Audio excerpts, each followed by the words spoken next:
Hello everyone, स्वागत है आपका इस चैनल में। मैं अंकित कुमार आज ऑफलाइन के बच्चों से कुछ सवाल करने जा रहे हैं और देखते हैं सबका तैयारी हो चुका है और कितने सवाल का जवाब सही दे पाते हैं।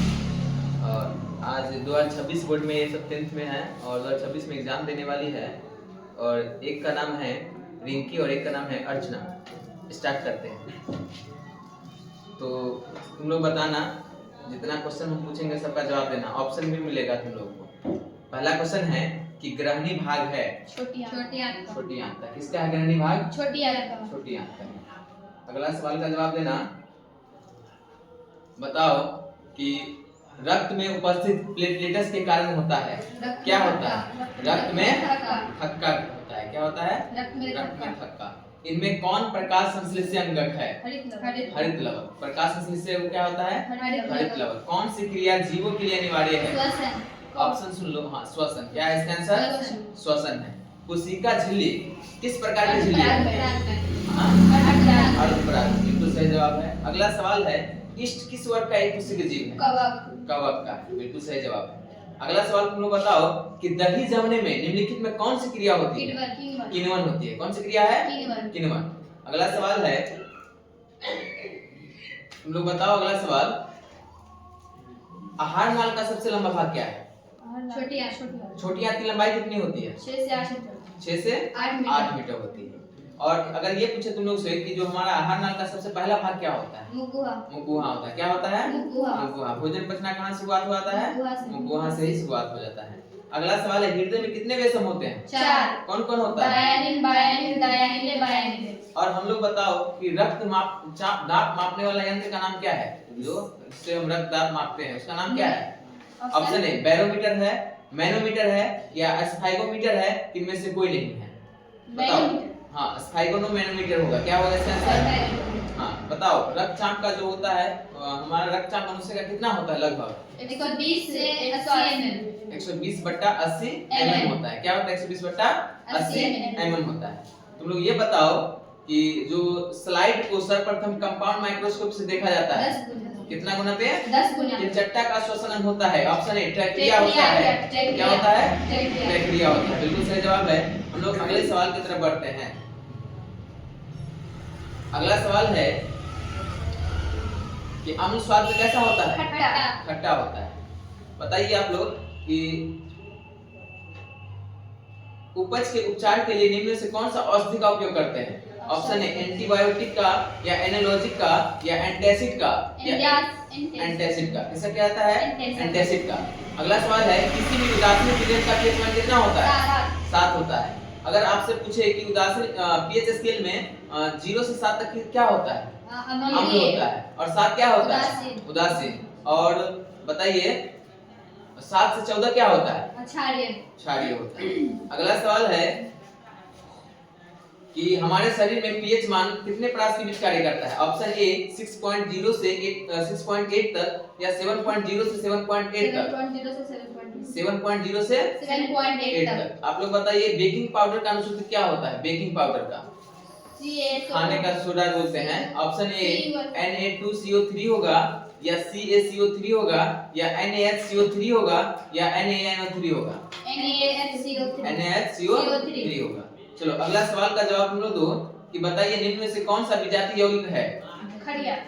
क्या होगा? खड़िया इसका राइट आंसर है। अगला सवाल का जवाब दो कि निम्न में से किसका कौन सा विलयन पीएच मान है जो क्षारीय देता है? ऑप्शन सुन लो। क्षारीय बोला है। क्या बोला है? क्या 2 होगा या 7 होगा या 6 होगा या 13 होगा? 13 होगा। क्यों? क्योंकि जो 7 से 14 तक हमारा क्या होता है? क्षारीय। 13 हमारा क्षारीय ही होगा। अगले सवाल की तरफ बढ़ते हैं। अगला सवाल तुम लोग बताओ कि चींटी के डंक में कौन सा अम्ल होता है? फॉर्मिक अम्ल होता है। कौन सा अम्ल होता है? फॉर्मिक अम्ल होता है। अगला सवाल बताओ तुम लोग कि निम्नलिखित में से कौन से गंधीय सूचक नहीं है? वैनिला, प्याज, शकरकंद कि लौंग का तेल? लौंग का तेल इसका राइट आंसर है। अगला सवाल की तरफ है कि बताओ निम्नलिखित में से कौन सा लवण है? नमक का सूत्र NaCl होता है। दांतों को साफ करने के लिए दंतमंजन में कौन सा कैसा आता है? शुद्ध जल का पीएच मान 7.0। पसीना का पीएच मान कितना होता है? 4.5। अगला बताओ कि जो हमारा खून का पीएच कितना होता है? 7.4 आंसू का पीएच कितना होता है? 7.3 7.3। बुझा हुआ चूना का सूत्र बताइए। देखो बुझा हुआ चूना का सूत्र होता है CaOH का हर। अब बिना बुझा हुआ चूना का सूत्र होता है CaO। अगला सवाल का जवाब देना कि अगर कोई बिलियन अगला सवाल का जवाब दो तुम लोग कि संतरा में कौन सा अम्ल पाया जाता है? सिट्रिक अम्ल। संतरा और नींबू का रस में कौन सा अम्ल है? सिट्रिक अम्ल। टमाटर में कौन सा अम्ल पाया जाएगा? सिरका में एसिटिक अम्ल पाया जाएगा। इमली में टार्टिक अम्ल। दही में कौन सा अम्ल पाया जाएगा? लैक्टिक अम्ल पाया जाएगा। अगले सवाल की तरफ बढ़ते हैं हम लोग। तो अगला सवाल है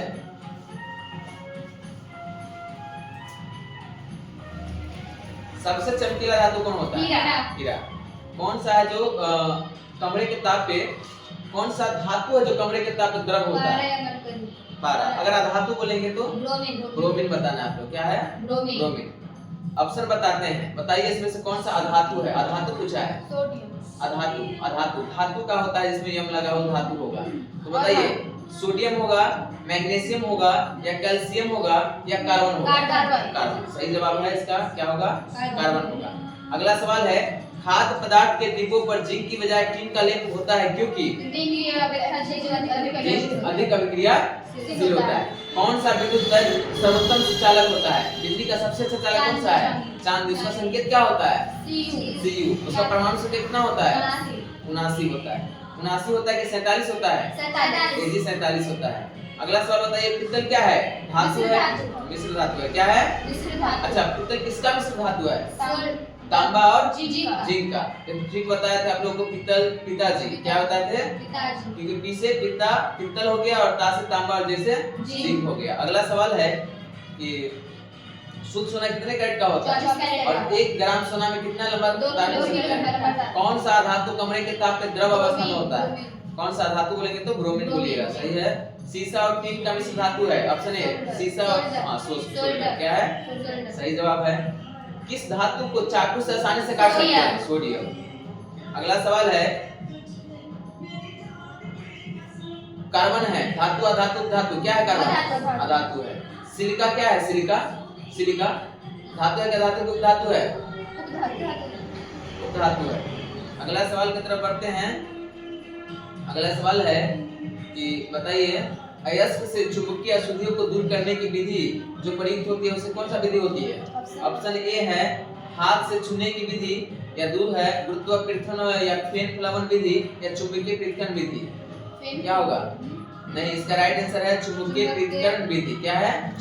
चुंबकीय पृथक्करण विधि। अगला सवाल है तुम बताओ। अगला सवाल कि साधारण गंधक के आणविक सूत्र कितना होता है? साधारण गंधक S होता है कि S2 होता है कि S8 होता है कि S4 होता है? S8 होता है। कितना होता है? S8 होता है। फास्फोरस का आणविक सूत्र कितना होगा? P15। आणविक सूत्र पूछ रहे हैं, परमाणु संख्या नहीं। P होगा या P2 होगा या P8 होगा कि P4 होगा? P4 होगा। क्या होगा? P4 होगा। सोना किस द्रव में घुलता है? अम्लराज में। किसमें घुलता है? अम्लराज में। अगला सवाल है कि अमलगम एक मिश्र धातु है जिसमें एक धातु हमेशा रहता है। बताइए कौन सा धातु रहता है? कॉपर है, सिल्वर है, पारा है या सोना है? अमलगम होगा तो इसका राइट आंसर हो जाएगा पारा। क्या होगा? पारा होगा। चलो अगला सवाल की तरफ बढ़ते हैं हम लोग।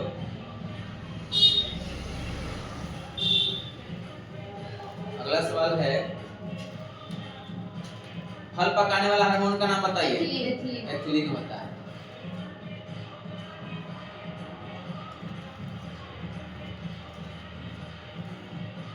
अगला सवाल है पत्तियों को मुरझाना किस पादप हार्मोन के कारण होता है? जिबरेलिन का कि साइटोकाइनिन का कि एब्सिसिक एमिन का कि सभी का? नहीं, इसका आंसर है एब्सिसिक अम्ल। क्या है? एब्सिसिक अम्ल है। अगला सवाल है अनैच्छिक क्रिया कौन सा है? अनैच्छिक क्रिया वमन, चमाना, लाराना, हृदय का धड़कना। अनैच्छिक क्रिया कौन है या अनैच्छिक क्रिया कौन नहीं है? अनैच्छिक क्रिया का मतलब होता है जो बिना अपने आप आ जाए हम लोग को, जैसे वमन है, चबाना हुआ या लार आना हुआ या हृदय का धड़कना हुआ? नहीं, इसका होगा आंसर क्या होगा? चबाना, क्योंकि चबाते हम अपने मन से करते हैं। नहीं, लार आ जाता है हम लोग को सोने वक्त, वमन आता है, हृदय का धड़कना, इसको अनिच्छित क्रिया है, बिना अपने से होता है ये सब क्रिया। अगला सवाल है कि मस्तिष्क का कौन सा भाग शरीर के स्थिति संतुलन का अनुरक्षण करता है? अग्र मस्तिष्क, मध्य मस्तिष्क के अनुमस्तिष्क? नहीं, अनुमस्तिष्क। क्या है इसका आंसर? अनुमस्तिष्क है इसका। वृक्क किस तंत्र का भाग है? पाचन तंत्र का कि परिचन तंत्र का, उत्सर्जन तंत्र का? उत्सर्जन। वृक्क किसका है? उत्सर्जन। एक वृक्क अगर खराब हो जाए तो क्या होगा? इंसुलिन की कमी से कौन सा रोग होता है? इंसुलिन की कमी से मधुमेह होता है। आयोडीन की कमी से घेघा रोग होता है। अगला सवाल है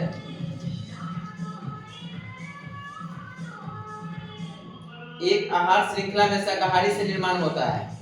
आहार श्रृंखला में शाकाहारी से क्या निर्माण होता है? प्रथम कोशीय स्तर की द्वितीय कोशीय स्तर? द्वितीय कोशीय स्तर। कैसा होता है? अगला सवाल है निम्नलिखित में कौन सा समूह जैव निम्नीकरण पदार्थ का है? जैव निम्नीकरण उसको बोलेंगे जो इस धरती पे मिलके उसका आसानी से जो क्रिया होता है हो पाए। जिसका जैसे प्लास्टिक कभी खत्म नहीं होगा तो निम्नीकरण नहीं हुआ, जैव नहीं हुआ, अजैव हुआ। क्या हुआ? तो ऑप्शन बताइए, घास होगा, गोबर होगा कि पॉलीथीन होगा? ऑप्शन ए नहीं, ऑप्शन ए में है घास, गोबर, पॉलीथीन। ऑप्शन बी में है सब्जी, केक, प्लास्टिक। ऑप्शन सी में है फलों के छिलके, गोबर, पेपर। फलों के छिलके, गोबर और पेपर जैव है, बाकी सब क्या है? अजैव। पॉलीथीन नहीं, डिजॉल्व नहीं होता है, प्लास्टिक डिजॉल्व नहीं होता है। अच्छा, अगला सवाल है इनमें से कौन सा जीव सर्वहारी है? सर्वहारी जीव होगा, सब कुछ खाता है। हिरन है, मनुष्य है कि तिलचट्टा है?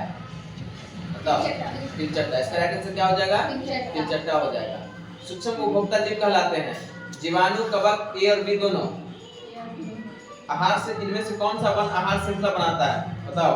बाघ, घास, हिरन। क्या सही है? नहीं। घास, हिरन, बाघ। घास को हिरन खाता है, हिरन को बाघ खाता है। क्या सही है? सही है। घास को कौन खाएगा? हिरन। और हिरन को बाघ। यानी इस तरह का श्रृंखला को हम लोग क्या कहेंगे? आहार श्रृंखला कहेंगे। क्या कहेंगे? आहार श्रृंखला। सूर्य के द्वारा निकला हुआ पराबैंगनी किरण कहाँ अवशोषित हो जाता है? क्षोभ मंडल में कि आयतन में कि ओजोन परत में? ओजोन के एक अणु में कितने ऑक्सीजन की परमाणु संख्या होती है? 3। उसका फॉर्मूला क्या होता है? O3 होता है। और किस बीमारी से हम लोग को मनुष्य में बताता है पराबैंगनी किरणों से? त्वचा कैंसर और मोतियाबिंद। वायुमंडल कितने परतों में बटा हुआ है? 5 परतों में बटा है। कितने परतों में? 5 परतों में बटा हुआ है। अगला सवाल है इनमें से कौन आहार श्रृंखला सही है? इस बार भी बताना है आहार श्रृंखला। चूहा, घास, मोर, सांप। चूहा को घास खाता है? नहीं। ऑप्शन बी है घास, चूहे, सर्प, मोर। घास को चूहा, चूहा को सांप, सांप को मोर। सही है? सही है। इसका राइट आंसर हो जाएगा घास, चूहे, सर्प, मोर। अगला सवाल है कौन उत्पादक है? सर्प है कि मेढक है, ग्रास है कि घास है? घास होता है उत्पादक। घास को खाने वाला प्राथमिक उपभोक्ता और उसको खाने वाला द्वितीय उपभोक्ता, उसको खाने वाला तृतीय उपभोक्ता होता है। अगला सवाल की तरफ बढ़ेंगे कि निम्नलिखित में कौन आहार श्रृंखला का निर्माण करते हैं? आहार श्रृंखला का फिर से आ गया घास, गेहूं, आम। घास, बकरी, मानव। बताओ। घास, बकरी, मानव। सही जवाब है घास, बकरी और मानव। अगला सवाल की तरफ बढ़ते हैं। चिपको आंदोलन का मुख्य उद्देश्य क्या था? वनों की सुरक्षा। वनों की सुरक्षा यानी मिट्टी को है या वृक्षों को है कि जल को है कि बिजली को है? तो वृक्षों को। चलो अगला सवाल है, चलो हम लोग साइंस का ले लिए हैं, कुछ सोशल साइंस के सवाल तुम लोग से कर लेते हैं। तो तुम लोग बहुत अच्छा जवाब दिए है। आज के लिए इतना ही। साइंस का हम क्वेश्चन बताएंगे अगले वीडियो में। हम लोग सोशल साइंस का क्वेश्चन पूछेंगे, देखते हैं सब क्वेश्चन सोशल साइंस का क्वेश्चन का रिवीजन करके आती है, कितना सवाल का जवाब दे पाती है। आप लोग कमेंट में बताइए ये दोनों स्टूडेंट कैसा जवाब दिया है मेरे सवालों का, जरूर कमेंट कीजिए आप लोग। तब तक के लिए धन्यवाद। जय हिंद, जय भारत।